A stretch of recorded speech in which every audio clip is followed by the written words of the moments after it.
Հիմա երբ Հայաստանը ժողովրդավարական է եւ ժողովրդավարության խորացման իր բոլոր միտումներով Ալիևի եւ ցանկացած ավտորիտար ռեժիմի համար դա շատ վատ օրինակ է։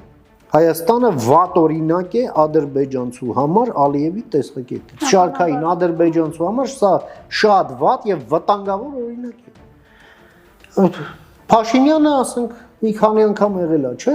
այտենց տեսանյութեր է հրապարակել։ Չգիտեմ, առավոտյան մենակ գնում է ինչ-որ մի տեղ կամ կնոջ հետ նստում է ինչ-որ սուրճ խմելու։ Մարդիկ գնում գալիս են։ Փողոցից մարդը գալիս բարև տալիս անցնում է։ Չէ՞։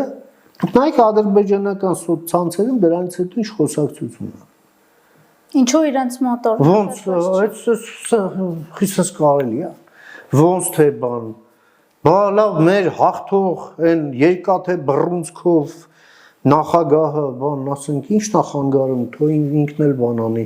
Միտեղ գալիս է թե չէ փողոցը փակում է, պուլեմյոտներ, սնայպերներ, չգիտեմ մեկ մյուս,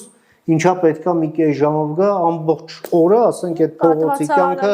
կաթվածահարա լինում, այս մարդը դուրս է գալիս կոֆե է խմում։ Հավանիր տեսանյութը եւ բաժանորդագրվիր նորությունները բաց չթողնելու համար։